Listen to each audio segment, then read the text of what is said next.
The following episode of the Maui Chamber of Commerce's Business Matters was originally broadcast on May 2nd, 2023.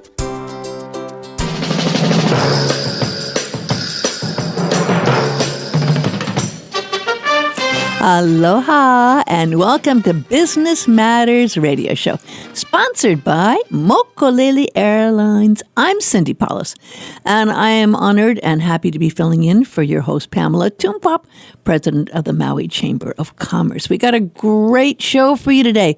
We're going to be talking to Megan DeGaia about the new visitor industry initiatives.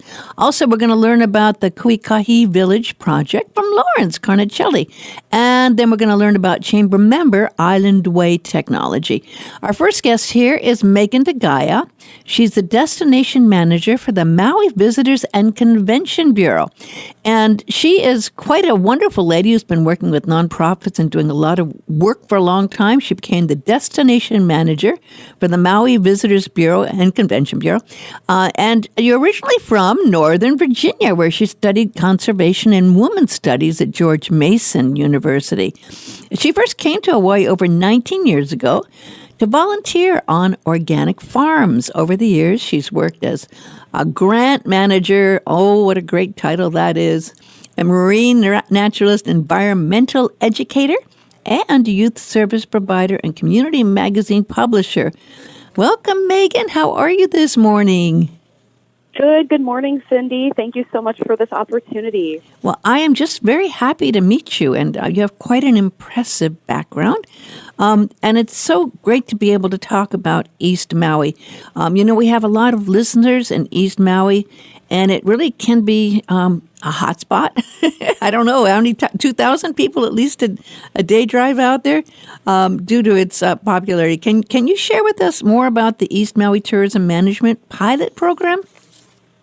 Absolutely. Thank you so much. So I'm sure your listeners are familiar already with the Maui Nui Destination Management Action Plan, which is a statewide initiative put forth from the Hawaii Tourism Authority. And through funding from that DMAP, that Destination Management Action Plan, we're able to provide support for many of the hot spots that are listed in the plan, and many of which are along the road to Hana. So we've been working since the fall of last year with an East Maui advisory group, which we put together, and it's comprised of about 25 members, 25 residents from the East Maui area across the different moku, and they've been advising us on the management that they would like to see along the road to Hana. So one of the first things that they did as a group was actually ranked the hot spots that are in highest need of management and relief, these areas that are overcrowded, congested, where there might be more impacts on natural and cultural resources. And so the 5 areas that they ranked as being of highest priority for management are Naili Ha'ele Stream, which is commonly known as bamboo forest. That's private property. Also, Waikamoi Falls, which is the waterfall at mile marker 10.5, and that's where there's just limited parking, so there can be a lot of congestion in that area. Also, Kaihululu, which is commonly known as Red Sand Beach. That's actually a burial area, and it's, the trail is hazardous as well. Waioka, which is commonly known as Venus Pools, is another site, which is private property. And then also South Wailua Falls, which is more in the Kipahulu side of things. And that place experiences similar issues as Waikamoi Falls, where there's just limited parking, so there can be a lot of congestion. And so what the residents have advised that they'd like to see is stewardship at these different sites. So 2 stewards hired at each of these locations 7 days a week to provide orientations, mostly about safety because so many injuries occur. Yes. Also about access because trespassing is an issue at these locations, or just helping to manage the traffic flow and parking situation. And also providing alternative locations. So if the stewards are advising people not to go to certain sites, not to trespass, instead providing regenerative tourism alternatives that visitors can go to instead while they're making their journey along the road to Hana. So one of the things we just did on April 6th, we released a request for proposal to East Maui-based nonprofit organizations. So we're seeking to contract with East Maui orgs. The deadline is this Friday to apply, 4:30 p.m., Hawaii Standard Time, emailing their proposals to me. If anyone has questions, they can reach out to me as well. And so we're seeking to support this community-driven management by working with East Maui residents out there. And another thing they'll be doing is conducting resident satisfaction surveys, gathering data at the different hotspots, and also creating community-driven messaging. So in this sense, a visitor would be considered anyone that's not in the East Maui area. So myself, I live in Napili. Any resident on Maui that's not in the East Maui area as a resident would be considered a visitor to East Maui. So the organizations that we contract with will also be creating messaging, which will be providing to visitors pre- and post-arrival to the East Maui area. You know, this is a very important thing. We saw the anger that was building up, of course, when people were going out and parking in the middle of the road. And we have seen, as you mentioned, so many accidents at some of these places. There have been terrible accidents that have occurred. And I can't even imagine the frustration the people who own land see when people, I think, Dudu, and maybe you found out how this happens, but it seems by social media and by people posting pictures and how to get to these places. Some people even have videos about how to get to these places that are illegal. I don't know if that book, Maui Hidden Treasures of Maui, was that the book? Some of these books, Maui Revealed. Maui Revealed. Yeah, some of them actually tell people to go to places that are illegal to go to. You're absolutely right, as do the apps.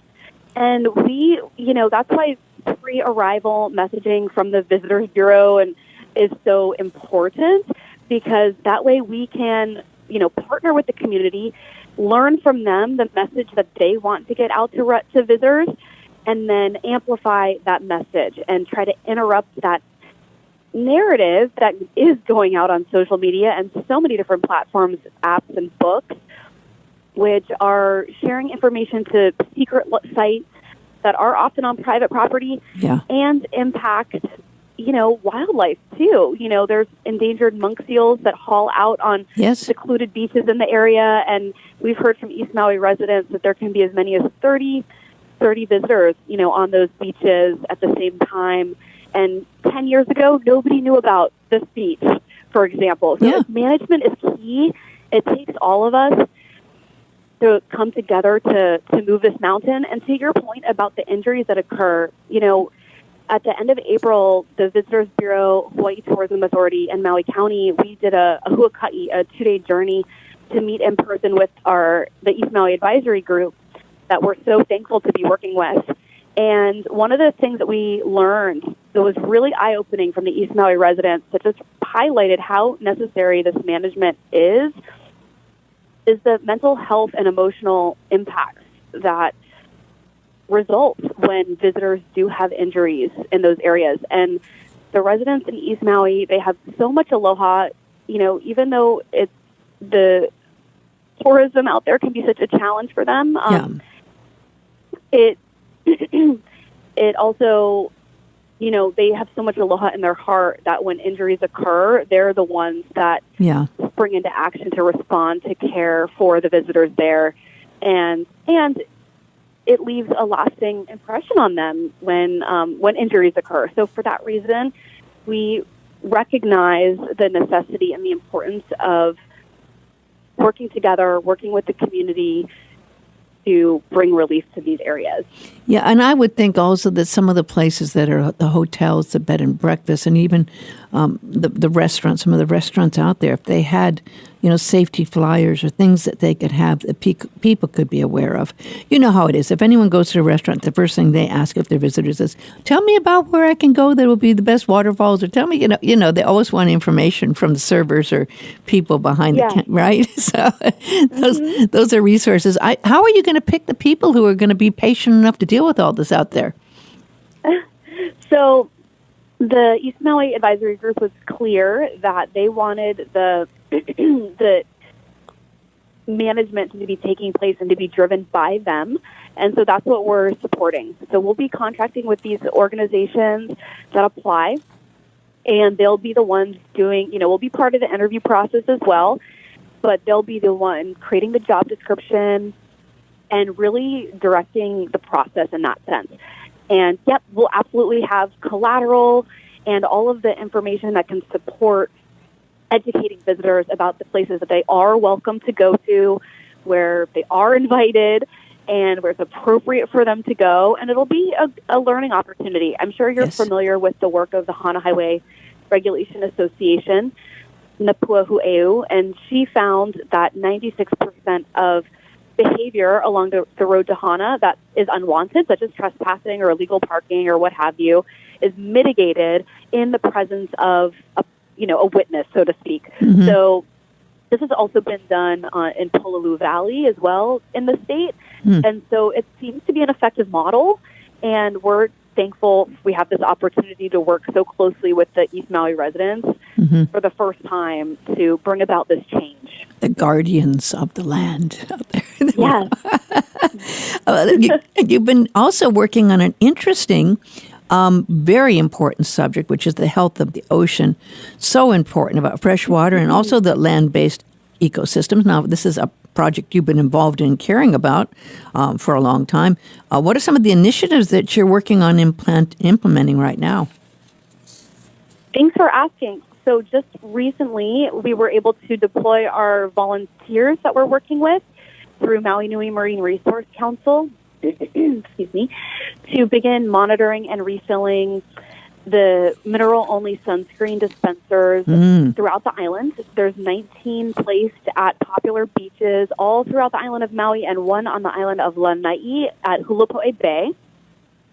And so this is a free benefit, a free amenity for everyone. So it benefits Kama'aina, Malihini, our visitors, and also the Aina and the Kai, our whole Ahupua'a. And this is what really regenerative tourism is all about. This is the heart of regenerative tourism where everyone can benefit, the whole community of life. And so we're also making this incentive available to industry partners. We'll provide the headboard, the dispenser, and the first bag of sunscreen for free for hotels, resorts, other establishments as well that would like to provide this. And really, it not only helps to reduce the chemicals that go into our water and onto our skin, but it also is a tool for education to educate the public about the county's ban on chemical sunscreens. So I encourage anyone who would like to have this free mineral-only sunscreen dispenser on their site to contact me. We have this incentive to get them started with it. Another initiative we're doing is we're part of a Reef-Friendly Landscaping Coalition. This is in partnership with Maui Nui Marine Resource Council, Beyond Pesticides, Environmental Solutions Maui, which is a locally owned company. And this is where we've partnered now with about 16 different industry partners who have agreed to stop the use of chemical pesticides and fertilizers on a portion of their property. So this is key because it reduces ecological footprint. It's great for the aquifer, our water quality, our drinking water. Good for human health, too, when people are running around on grassy resort lawns. And the goal is for our industry resort partners on this to expand and continue the use of these organic biological treatments at their site. So this is, again, the Destination Management Action Plan has been the bridge between the visitor industry and our local nonprofits to come together to really make a change and start to reset, redefine, and redirect the direction of tourism. That is so important. When you think of all the golf courses, you think of all the hotels, and you think of all the areas out there that have had to make this change and transformation for the sake of the oceans and the reefs over the years. I think most people want to do the right thing, but sometimes they just, it takes a lot to change a huge industry and old habits in a way. And I mean, there are so many beautiful spots that unfortunately, yes, we'll have weeds and other things growing. And I think the old way was to just use some pesticides to get rid of the weeds, It may be harder doing it the organic way, but my gosh, what a difference for the ocean and everything. Absolutely huge project and educating all the people. Yes. How important this is. You're absolutely right. And I'd like to recognize the Kaanapali Aspen Shores. They've taken on 3 of our incentive programs, the Reef-Friendly Landscaping, the mineral-only sunscreen dispenser. They've took 3 dispensers onto their property to place them in the pool and along their ocean path. And then also our Rise Above Plastics on Vacation program. And that's another project that we're working on with Surfrider Foundation Maui. So that's where we support, and Maui Ocean Center has been a big partner in this too, providing reusable water bottles, high-quality reusable water bottles in rooms that have kitchen units, and then also providing filtered water in the units, and then educating the visitors pre-arrival that this program is in place. They don't need to go buy a big flat of plastic single-use water bottles when they land here, and that they, can really reduce their ecological footprint in this way, saving thousands of water bottles from going into the landfill or being recycled. So we're very thankful to our many partners, and I definitely wanted to recognize the Aspen for coming on board so wholeheartedly with this. How do you go about educating all the hotels? And I mean, I have to say, it's kind of, if you're used to traveling a lot, that's one of the first things you do in the old days. You go get bottled water, you go to any place, you can get a big bottled water, whether it be one of the 7-Elevens or a discounted place where you can get water. And that was just the way people would do, because you see, if you go to a hotel, it costs more money, if you're going to be getting the bottled water at a hotel. So how do you go about educating people to change that? It's a habit pattern that many people have. That's a great question. So we're putting it out across our social media platforms to educate visitors. And also, when we work with the hotels, the Surfrider Foundation has come up with great collateral. They have table tents in room. They provide the verbiage that can go out in pre-arrival emails. They have all the branding and the logos. So they've just made the whole system turnkey. So any other, hotel that or condo complex that has these great kitchen units, it makes it a seamless process to educate their guests before they get to the island. Yeah, and then, of course, that can be reinforced when they're on site as well. Well, I think this is such a huge, huge project. I would love you to get some PSAs out. So I know our radio stations would like to run them, and because it takes a lot. I mean, sometimes we've seen it takes a year sometimes for people to finally get a little bit of a clue of what's going on with it. It takes a lot. And it's true. It does. You're really biting off a absolutely huge project that's so important here. How hard has it been for you to try to institute what we know is the right thing to do? How difficult has it been to move ahead with this, Megan? As John DeFries, the president and CEO of the Hawaii Tourism Authority, says, that the Destination Management Action Plan moves at the speed of trust. And so it's been such a important and humbling opportunity to be working with the community for the first time from the visitor industry perspective. And it's been a really enriching opportunity working, with the community and working with industry. You're absolutely right. It requires patience, and things happen slowly in time, and good things happen slowly in time.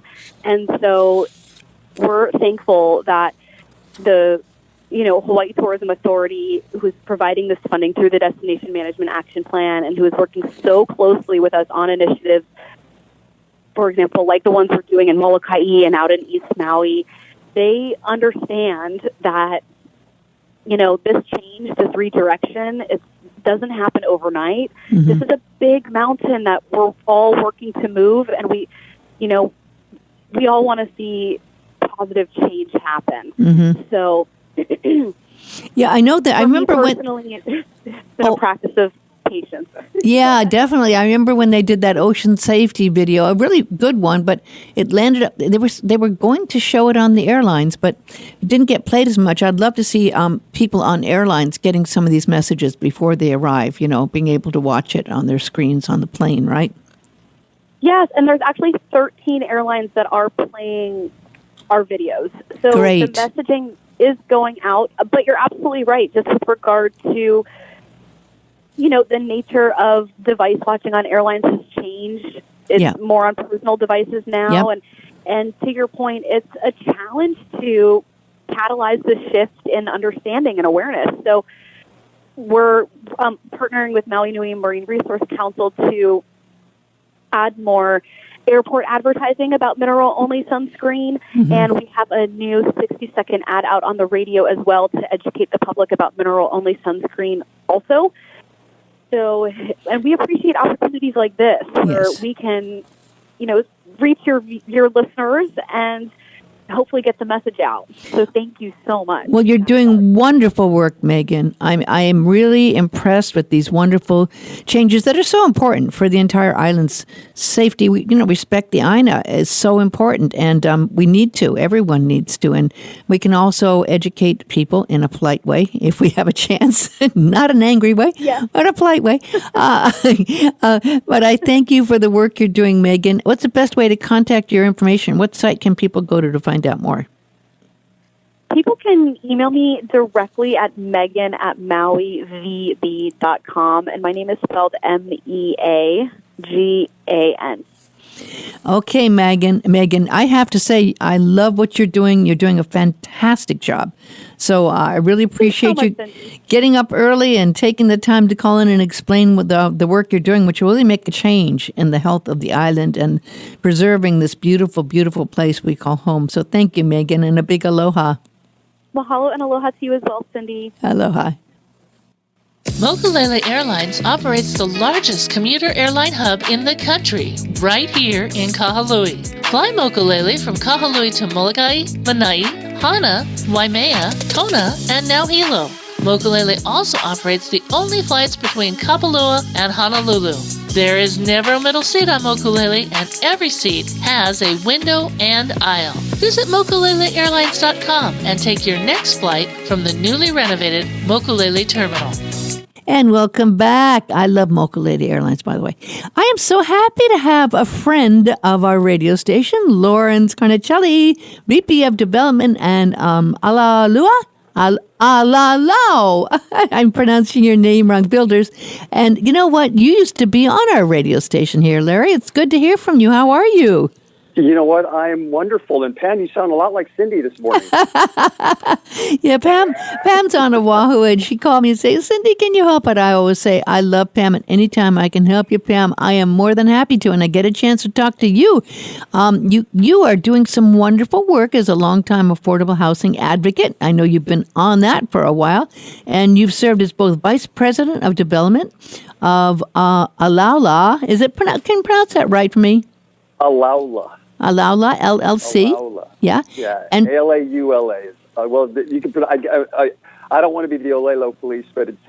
I think you can pronounce it either Alaula or Alula. Anyways, I don't want to mention. Okay. We go by Alaula. How about that? Alaula. Okay. And you also work with your Hale Anu Nui real estate company. How long have you been with that company?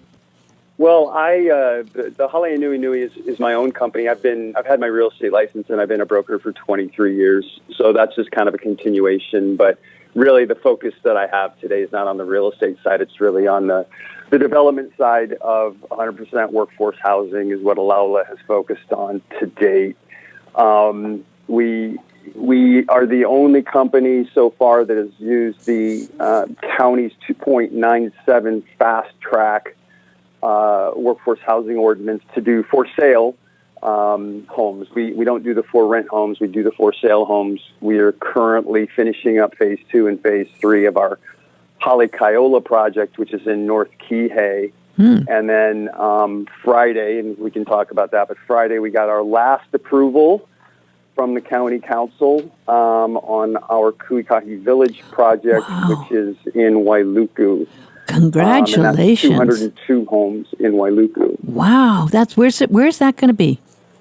So that is, it's going to be right below Wailuku Heights, in between, like say, bordering between Waikapu and Kehalani. So if you go up Kuikahi Drive, we're right below Wailuku Heights, if you know where the water reservoir is up there. So we're just below Wailuku Heights. Fantastic, beautiful, bicoastal views. And it's going to be 100% workforce housing. Wow. It's a very unique project for Maui in that there's 7 different home types within the 202 units that we're building. So we're going to have 2-bedroom condos, 3-bedroom condos. We have townhomes. We have duplexes. We have live-work units, which is like a townhome with a studio underneath. We also will have tiny homes and single-family homes. So 7 different home types within the community to try to serve Maui's community the best we can. The other thing about it is, again, like I said, 100% workforce housing. The prices are going to be set, and they are set by the county, not by us.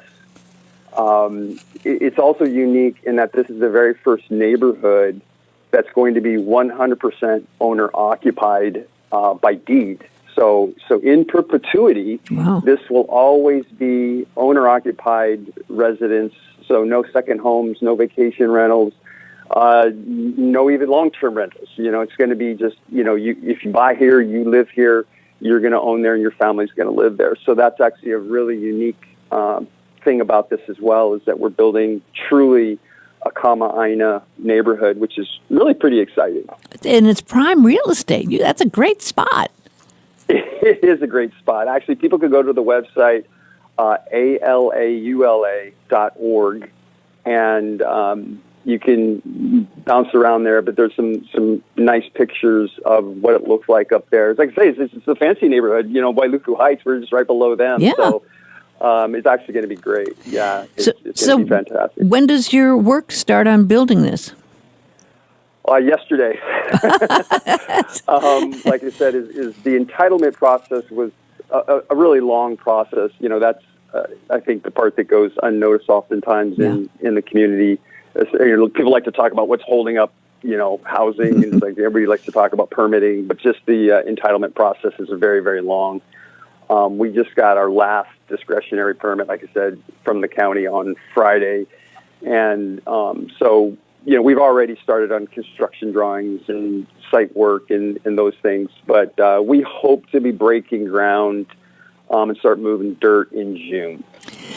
How long a process has this been from your concept? And because this is a very well thought out project, I love the way you've combined a lot of different aspects to it.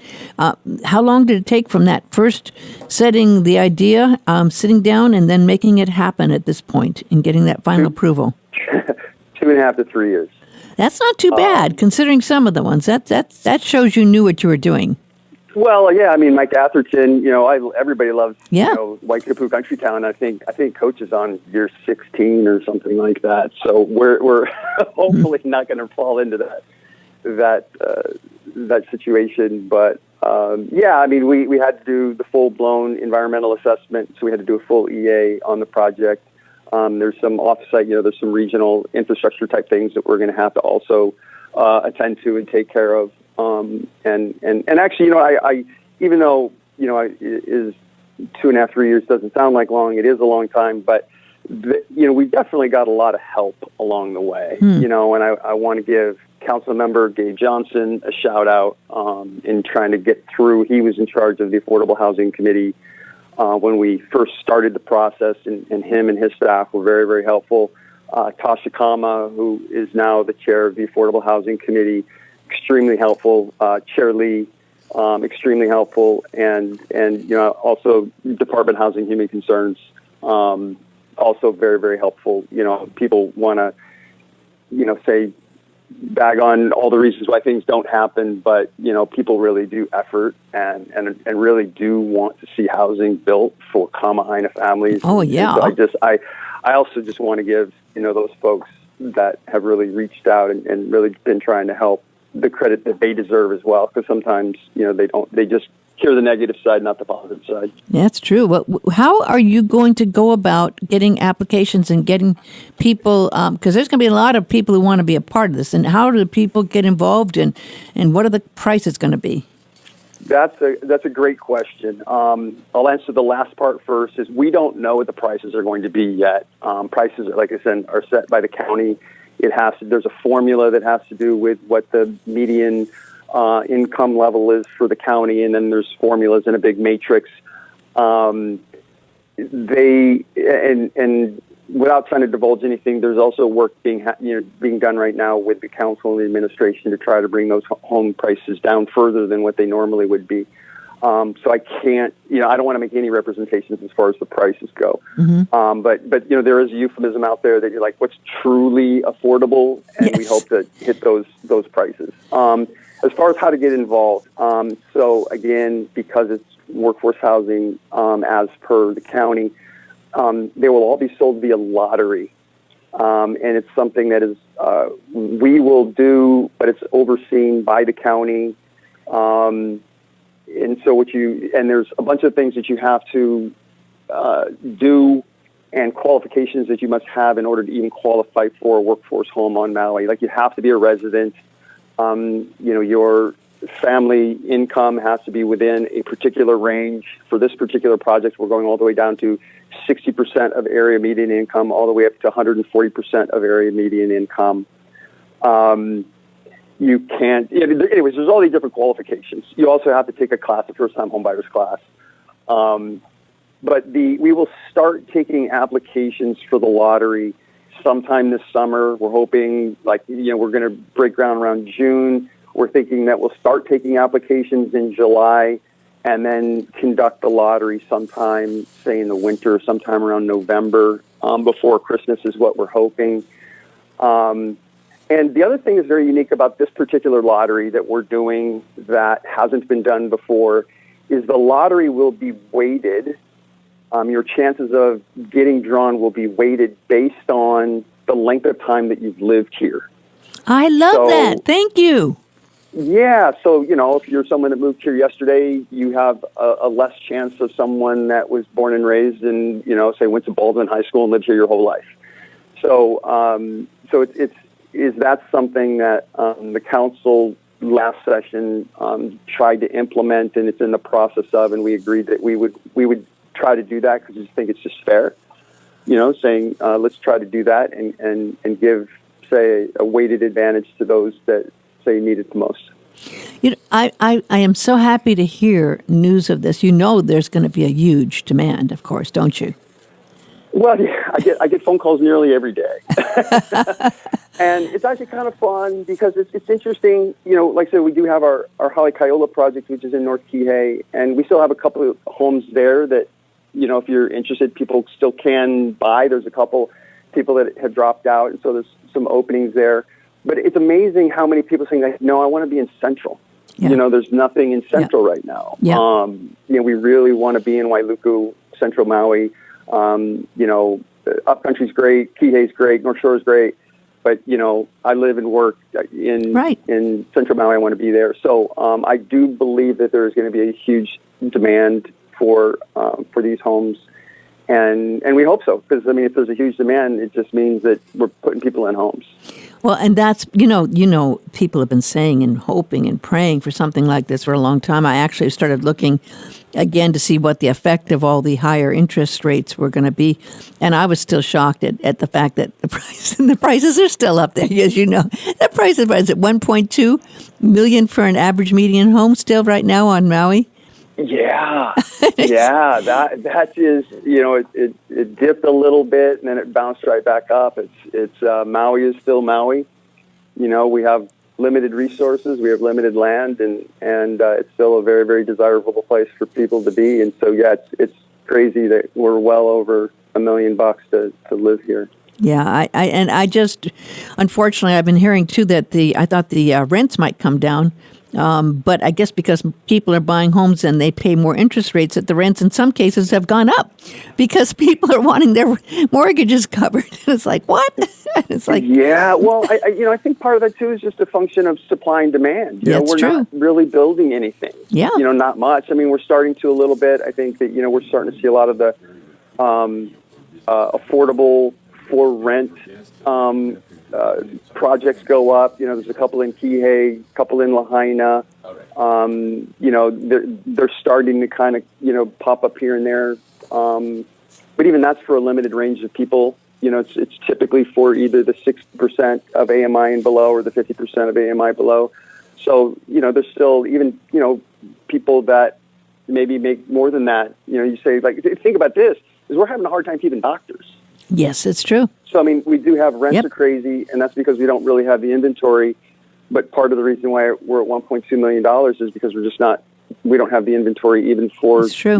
doctors and nurses and those folks as well. So, my personal opinion is we really do need to build for the full spectrum of folks that live here. We need a healthy middle class, Yes. and people that are, professionals and producers of the island. We can't forget about those folks too. How do people find out more, reach more, get the applications, and where do they go to? Again, alaula.org, ALAULA.org. There's a tab called Home Buyer Resources on the website. If you click on the Home Buyer Resources tab, this is what I tell everybody. Go there, and there's a link to Hawaii Community Assets Financial Opportunity Center.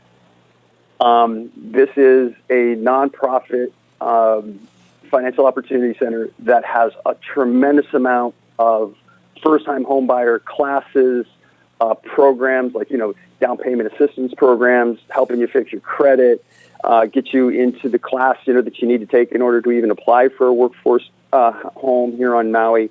They've got a tremendous amount of resources, and the easiest way that I tell people is, again, Alaula, ALAULA.org, and then the Home Buyer Resources tab, click, and then there's places where you can sign up to get, or there's on there you can sign up to get a part of the Financial Opportunity Center, and they will follow up with you. They will also, stay abreast of what we're doing, and, if for whatever reason you miss one of our emails, then you can also stay informed, is on our website. You can sign up to stay informed as things happen. We're trying to do the best we can to keep people in the loop.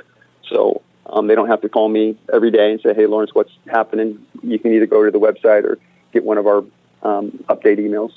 Well, I just have to say, Lawrence, I am so impressed that you're working on this. This is really a huge, huge, wonderful chance for people. Lawrence Carnicelli, thank you for the work you're doing on this. People can go to ALAULA.org, and then you look for the Home Buyers Assistance tab. Home Buyer Resources. Home Buyer Resources. That's wonderful. I'm going to do that, Good. I am. Being here 33 years, I got something, right? All right. Amen. Well, Amen. Thank you, Cindy. And thank you. Wonderful talking to you. A big aloha. Aloha. And our next guest is Todd Alexander, CEO of Island Way Technology. And I have to say, I love what Pam is doing. And I'm not Pam Toompop if you're just tuning in. I'm Cindy Paulos, sitting in for Pam today. And I get a chance to talk to some fascinating people. Todd Alexander is the CEO of Island Way Technology. Island Way Technology is a native Hawaiian project, and I have to say it's working with wonderful people. It's minority owned and led by Todd Alexander and Serena Alexander, and they possess over 20 years of experience in designing and delivering award-winning business IT systems and solutions across the United States and Asia Pacific. So how are you doing this morning, Todd? I'm doing great. Aloha. So Good morning. How are you, Cindy? I'm great, but I think our whole company's been affected by Mercury in retrograde. IT is probably the most important thing for a business these days, isn't it? I think so, especially since the advent of the pandemic. Those that did not know IT was very important to business operations are now, coming to the knowledge that, hey, we need IT. We need connectivity. Absolutely, we need IT. Tell me about what Island Way Technology is about and what you do with it. Island Way Technology is a local-based here on Maui MSP. MSP, for those that don't know, MSP means Managed Services Provider. What we do is we provide enterprise IT solutions to businesses here, small and large. And what that means is we are an abstract of service providers for all of your IT services. So whether you have phones and computers and networking needs at your business, we are partnered with all of those vendors, and we can provide you the service installation support as well as the consulting and design that you need to get those services going from end to end and keep going. So you're our go-to person when we have a problem, huh? Everyone would love a best friend who's an IT person, but after a while they get tired of hearing from you and they change their number. So it's so nice to have something like this. What are your typical things that you do get calls about, that you have needs that people want you for? So typically today we are servicing a lot of the big brands on Maui where there's IT on the mainland, but there's no local IT services. And so if there's a project that's needed to be done, whether it be installation or even just checking for connectivity issues, so POSs and different machines can keep running here, we are called by their IT to go on site and do that advanced IT work for them. My gosh, that's so important. Now, how small do you go? Are you just for businesses, or do you work with individuals, small business, large business? Do you have a certain realm of business level that you deal with? This is what's very important to know about our company, is that a lot of the technology companies here in Hawaii, they serve large companies. The resources that they have available to offer cost a lot to keep and offer to businesses here. And so they have to target a certain size business in order to keep running. We have all those same resources that businesses can take advantage of, and you don't need to have 200 employees. You can have 2 employees. Wow. But you will get the same quality of service and access to IT solutions. That's so important. I love you. Okay, no, this is something I just like. No, I have no ability to understand tech, and I have to say, if you don't have that, and if you don't have someone in your business that knows how to do that, you can really get stopped, literally in your tracks, right? That is it, yeah. A lot of small businesses, they have to either manage IT by themselves or, call a cousin or a nephew to come hook everything up. What happens at the end is, after that's connected and everything's going, business changes and needs arise. And what do you do with the technology? Who do you call? You need a solid and reliable provider that knows your business and is able to monitor things, see when things are changing, and then also respond to you exactly when you need help with your IT. Absolutely. So we don't have a lot of servers here on Maui, do we? I mean, what do most people use for their internet service here?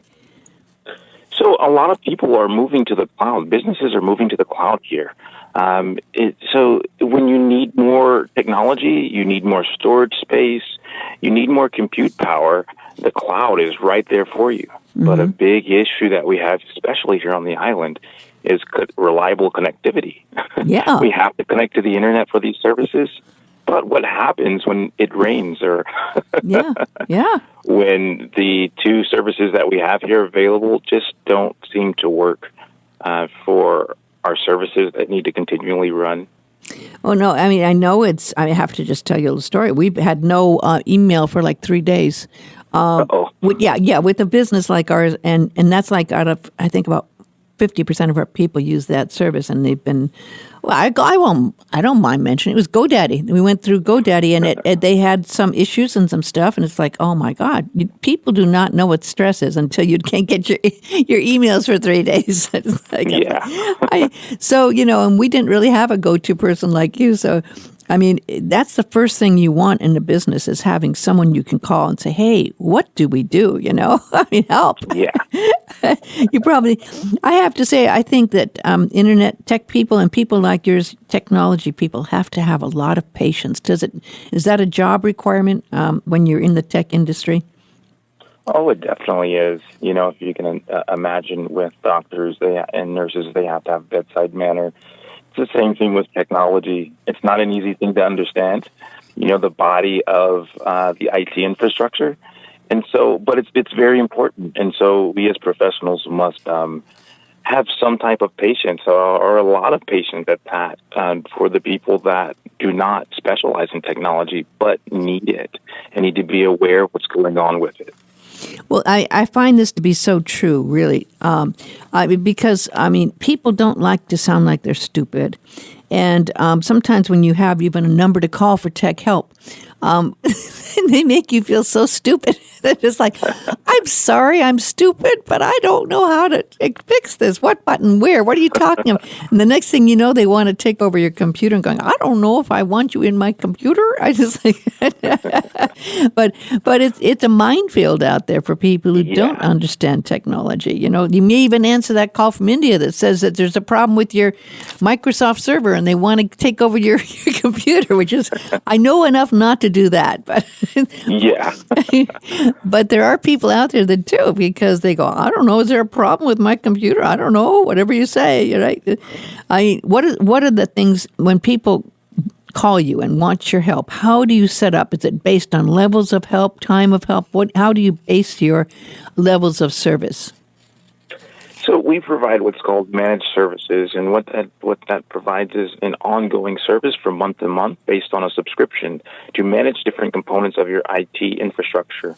And we can also manage just one part of your infrastructure. We don't have to manage everything for you, but you pay one low fee per month, like a Netflix subscription or something of the sort, to us, and our team manages every part of your IT infrastructure for you. We provide a help desk for you.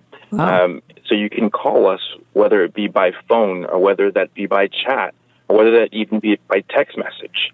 We track all your assets and we monitor all your assets, and we have all that information for you secure right here on the island in our Wailuku data center, so that if you need help with any part of your IT at any moment, you have someone that you can call, and based on the level of service that you purchase from us on a monthly subscription, you will be provided what's called service level agreement response times, where if you need 24-hour response, or even if you need a 1-hour response, we have packages for you to support your critical operations.